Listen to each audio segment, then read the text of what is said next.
Les pimes, de fet, totes les empreses estan obligades a tenir un pla d'igualtat a partir d'una plantilla de 50 persones treballadores, amb la qual cosa les que tenen menys de 50 persones treballadores doncs no es troben en aquesta situació. Tot i que és veritat que hi ha empreses que, tot i no arribar a 50 persones treballadores, sí que volen tenir un pla d'igualtat i llavors existeix la figura dels plans d'igualtat voluntaris.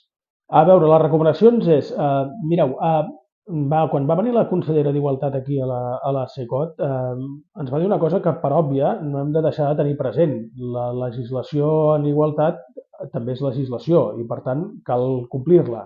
No és una legislació de segon nivell, sinó que totes les legislacions són al mateix nivell. Amb la qual cosa, la primera cosa que hem de dir és que la legislació en igualtat s'ha de complir. Què han de fer les empreses? Doncs bé, primer saber quina normativa els pertoca en funció del seu nombre de persones treballadores. I a partir d'aquí, doncs, o bé es poden posar a les mans d'una empresa que les acompanyi en aquest procés per la incorporació o per l'elaboració d'un pla d'igualtat.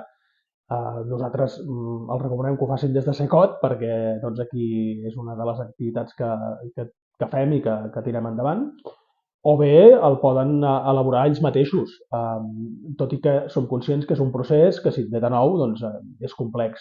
És complex perquè potser és llarg, però no és que tingui una gran dificultat, però sí que és un procés feixuc. La primera cosa important d'un pla d'igualtat és que el que fa és un diagnòstic de l'empresa.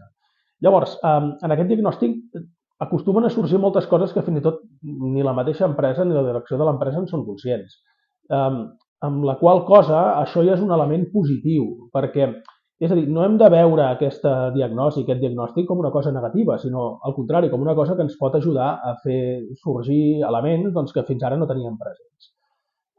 Si l'empresa s'agafa l'elaboració del pla d'igualtat en aquest sentit, pensem des de Secot que, esclar, poden sorgir moltes coses que són interessants, i llavors també això també ho viu la plantilla d'una manera interessant, una manera engrescadora, i això també fa que al final pugui redundar en la major productivitat d'aquesta empresa, perquè doncs, hi haurà una major identificació de la plantilla amb l'empresa, una fidelització d'aquestes persones doncs, que hi estan treballant, insisteixo també, l'emergència d'elements que fins ara no s'havien tingut presents, amb la qual cosa tot això, i insisteixo, doncs, pot afavorir doncs, que aquesta empresa doncs, vagi millor, perquè en el fons, quan en una empresa la plantilla que hi treballa i està a gust, s'hi sent satisfeta i veu doncs, que la cosa pot funcionar, doncs és molt millor i augmenta la productivitat. Això no és una cosa que s'hagi inventat a partir d'un pla d'igualtat, sinó que és una cosa que està àmpliament demostrada en molts altres àmbits. A veure, nosaltres des de la Secot sempre hem dit que la introducció en l'àmbit de la igualtat per part de les empreses ha de ser una introducció amable, és a dir, les empreses han de viure aquest procés d'una manera per mitjà de la qual siguin conscients que els aporta elements positius.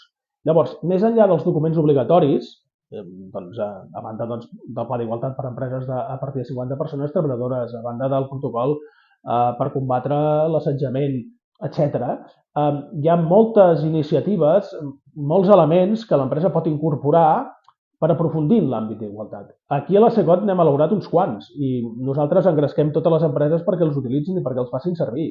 Per exemple, fa poc vam publicar una guia per la recerca de feina en femení adreçada tant a dones com a empreses. La d'empreses doncs, parla de tot el procés de selecció, és a dir, tots aquells elements del procés de selecció que es poden afrontar des d'un punt de vista igualitari i des d'un punt de vista en què la perspectiva de gènere hi tingui un pes. Això és obligatori? No és obligatori, però pot ajudar a les empreses a introduir-se en aquest món de la igualtat, que pensem, i reprenc el fil de la resposta anterior, que pensem que això el que fa finalment és que l'empresa funcioni millor i per tant tingui major productivitat. És a dir, no ho fem perquè doncs, quedi bé fer-ho, ni perquè, doncs, mira, avui ens hem aixecat i pensem doncs, que hem d'apostar per una empresa igualitària, sinó perquè això va bé per l'empresa, és positiu per l'empresa. I agafant aquesta bandera pensem des de Secot doncs, que l'àmbit de la igualtat agafarà la volada que mereix.